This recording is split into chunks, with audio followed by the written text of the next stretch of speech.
Hello viewers. నా పేరు doctor Prashanth వైద్య. ఈరోజు ఇంకో మంచి టాపిక్ గురించి మనం డిస్కస్ చేద్దాము. సో, ఫస్ట్ ఆఫ్ ఆల్ ఈ మధ్య నా దగ్గర చాలా పేషెంట్స్ వస్తున్నారు. చాలా పేషెంట్స్ వచ్చేసి అడుగుతున్నారు. సార్ నాకు అసలు కోరికలు ఉండట్లేదు సార్. అసలు నాకు సెక్స్ చేయాలని అనిపిస్తలేదు సార్. అసలు నేను ఏదైనా లైంగిక క్రియలో ఎళ్ళినప్పుడు ఒకటి ఇంట్రెస్ట్ ఉండట్లేదు. ఫోర్స్‌ఫుల్‌గా చేస్తున్నాను. ఫోర్స్‌ఫుల్‌గా చేసినా నాకు అంగస్తంభన సరిగా ఉండట్లేదు. నా అంగం గట్టిగా పడతలేదు.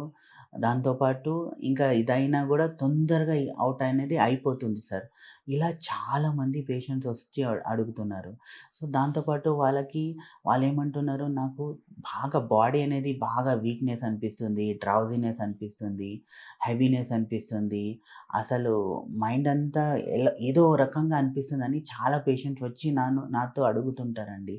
సో, వీవర్స్ మీకు కూడా ఇలాంటి ప్రాబ్లమ్స్ ఉందంటే మీరు అలాంటి ప్రాబ్లమ్స్ ఉందంటే మీరు జాగ్రత్తగా ఉండాలి. ఎందుకంటే ఇది చాలా పెద్ద ప్రాబ్లమ్.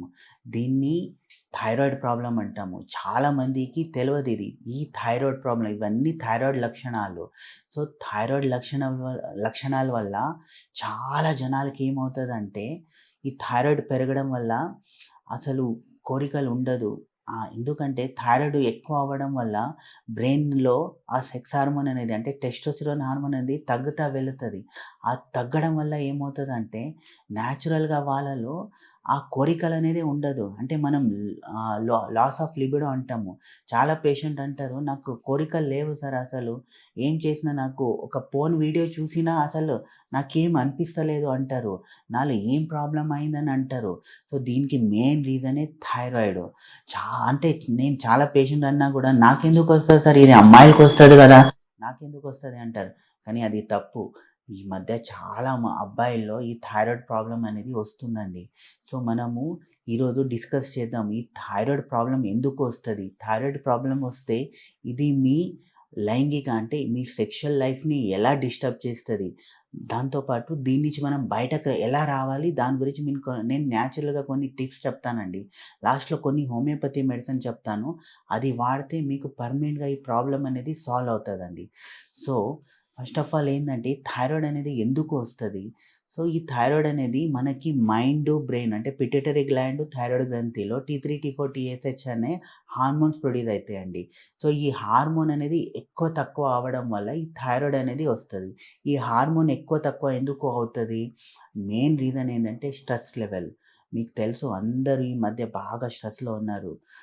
ఫైనాన్షియల్ స్ట్రెస్ ఉంటది. ఆఫీస్ స్ట్రెస్ ఉంటది. ఫ్యామిలీలో ఏదో ఒక స్ట్రెస్ ఉంటది. పిల్లల చదువు స్ట్రెస్ ఉంటది. ఏదో ఒక స్ట్రెస్సు. ఇల్లు కొనాలి, కారు కొనాలి, ఒక లైఫ్ స్టైల్ మెయింటైన్ చేయాలి. ఇవన్నీ స్ట్రెస్సు, బాగా ఒత్తిడి. ఇంకా దీంతో పాటు ఎక్సర్సైజ్ చేయాలంటే టైం లేదు. మెడిటేషన్ చేయాలంటే టైం లేదు. చక్కగా ఫుడ్ తినాలంటే టైం లేదు. ఇవన్నీ వల్ల ఏమవుతదంటే బాడీ అనేది బాగా డిస్టర్బ్ అయిపోయి థైరాయిడ్ లెవెల్ అనేది పెరిగిపోతది. ఆ థైరాయిడ్ లెవెల్ పెరగడం వల్ల ఏమవుతదంటే మెయిన్ థైరాయిడ్ ఏం పని చేస్తది? థైరాయిడ్ అనేది మన బాడీలో మెటబాలిజం అనేది ఇంక్రీజ్ చేస్తది. బాడీలో మెటబాలిజం అనేది ఇంక్రీజ్ చేసేసి బాడీలో ఉండే ఎక్సెసివ్ ఫ్యాట్‌ననేది కరిగిస్తా వస్తది. దాంతో పాటు బాడీలో ఉండే ప్రతి పార్ట్‌కి బ్రెయిన్‌కి, మన పురుషాంగంకి, ప్రతి టిష్యూస్‌కి, ప్రతి నరాలకి బ్లడ్ అనేది సర్క్యులేషన్ చేస్తది. ఆ బ్లడ్ ద్వారానే ప్రతి పార్ట్‌కి గ్లూకోజ్ అంటే ఎనర్జీ అనేది దొరుకుతదండి. కానీ ఎప్పుడు ఈ థైరాయిడ్ అనేది హై అయిపోతదో అప్పుడేమవుతది మన బాడీలో మెటబాలిజం అనేది స్లో అయిపోతది.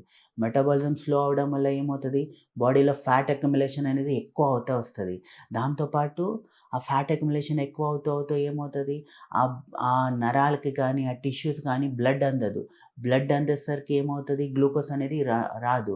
ఎనర్జీ అనేది దొరకదు. ఆ ఎనర్జీ దొరకకపోయేసరికి ఏమవుతది మనం ఎంత ఏది చేసినా కూడా బాగా టైర్డ్‌గా ఫీల్ అయిపోతాం. లో ఎనర్జీ లాగా ఫీల్ అయితాం. బ్రెయిన్ కూడా బ్లడ్ సర్క్యులేషన్ అందదు. గ్లూకోజ్ అందదు. ఎనర్జీ ఉండదు. దానివల్ల సెక్స్ హార్మోన్ అనేది తగ్గుతది. తగ్గడం వల్ల ఏమవుతది మీకు ఎంత ఫోన్ చేసినా, ఎంత మంచి అమ్మాయి చూసినా గూడా మీకసలు కోరికనే రాదు. ఆ డిజైర్స్ అనేదే రాదు. సో, ఈ రీజన్స్ వల్ల అండి మీకు ఈ థైరాయిడ్ ఈ ప్రాబ్లమ్ వల్ల మీకు కోరికలనేది తగ్గుతా వస్తాయండి. సో, ఈ థైరాయిడ్ నుంచి మనం బయటకు రావాలంటే ఎలా? ఫస్ట్ ఆఫ్ ఆల్ థైరాయిడ్ ఉందా? లేదా? అని సింపుల్‌గా మీరు ఒక బ్లడ్ టెస్ట్ చేయించుకుంటే, థైరాయిడ్ టెస్ట్ చేయించుకుంటే మీకు థైరాయిడ్ ఉందా? లేదా? అని తెలుసుకోవచ్చండి. సో, మీకు ఇలాంటి లక్షణాలు ఉందనుకుంటే ఇమ్మీడియేట్‌గా పోయి థైరాయిడ్ టెస్ట్ చేయించుకోండి. దాని తర్వాత మీకు దీని నుంచి బయటకు రావాలి అంటే ఎలా? సో, న్యాచురల్‌గా ఎలా చేయొచ్చంటే ఫస్ట్ ఆఫ్ ఆల్ నేను చెప్పాను గదా! దీని కారణాలు. సో, దీని సొల్యూషన్ గూడా అక్కడే ఉందండి. సో, మనం రెగ్యులర్‌గా డైలీ ఒక అరగంట ఫిజికల్ యాక్టివిటీ చేయాలండి. పొద్దున లేచి అరగంట కంపల్సరీ ఫిజికల్ యాక్టివిటీ చేస్తే ఏమవుతది, బాడీలో ఆ ఎక్సెసివ్ ఫ్యాట్ అనేది కరుగుతా వస్తది.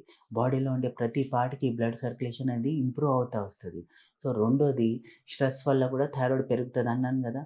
సో, ఆ స్ట్రెస్ తగ్గించాలంటే ఏం చేయాలి? డైలీ ఒక 10 నిమిషాలు మెడిటేషన్ చేయండి. ఆ మెడిటేషన్ చేయడం వల్ల ఆ స్ట్రెస్ అనేది తగ్గుతా వస్తది. మూడోది ఎంత ఉంది అంత దాంట్లోనే హ్యాపీగా ఉండండి. ఎక్కువ ఈఎంఐ పెట్టుకోకుండా, ఎక్కువ ఫైనాన్షియల్ గురించి ఎక్కువ ఆలోచించకుండా, ఫ్యామిలీతో కొంచెం మంచిగా టైమ్ స్పెండ్ చేసుకొని, సండే రోజు ఒకరోజు మంచిగా రిలాక్స్‌గా ఇంట్లో ఫ్యామిలీతో ఒక మంచి మూవీ చూస్తూ రిలాక్స్‌గా ఉండండి. అలా రిలాక్స్‌గా ఉన్నారనుకోండి, న్యాచురల్‌గా మీ థైరాయిడ్ లెవెల్ అనేది నార్మల్ అవుతా వస్తది. అప్పుడు ఆటోమేటిక్‌గా ఏమవుతదంటే, మీకు ఇదంతా నార్మల్ అయిపోతదండి. ఇంకా లాస్ట్‌లో హోమియోపతిలో మంచి మెడిసిన్ ఉంటాయి. నాట్రమ్ కార్బ్, థైరాయిడినం ఇలా కొన్ని మెడికేషన్ ఉంటాయి. ఇలాంటి సింప్టమ్స్‌కి మీ ఈ మెడిసిన్ వాడారనుకోండి, అప్పుడు న్యాచురల్‌గా ఏమవుతదంటే మీ థైరాయిడ్ గూడా తగ్గుతా వస్తది. ప్లస్ ఈ మెడిసిన్ ద్వారా మీ ఎరెక్షన్ అంటే మీ కోరికలు గూడా పెరుగుతది. మీ సెక్షువల్ లైఫ్ కూడా బావుంటదండి. సో, అర్థమైందా వీవర్స్? మీకు ఇలాంటి ప్రాబ్లమ్స్ ఏమైనా ఉన్నాయనుకోండి, మీకు ఇలాంటి ప్రాబ్లమ్ ఫేస్ చేస్తున్నారనుకోండి, కింద ఉండే నంబర్స్‌కి మాకు కాల్ చేయండి లేదా మాతో మాట్లాడండి. మీకు ఎలాంటి ప్రాబ్లమ్ ఉన్నా గూడా మేము సొల్యూషన్ ఇస్తాము. మీకు థైరాయిడ్ ఉన్నా గూడా పర్మనెంట్‌గా తగ్గించొచ్చు. ఆ థైరాయిడ్ వల్ల మీకు ఇలాంటి ప్రాబ్లమ్ ఈ సెక్షువల్ ప్రాబ్లమ్ వచ్చిందంటే దాన్ని గూడా పర్మనెంట్‌గా తగ్గించొచ్చండి. థాంక్ యూ అండి.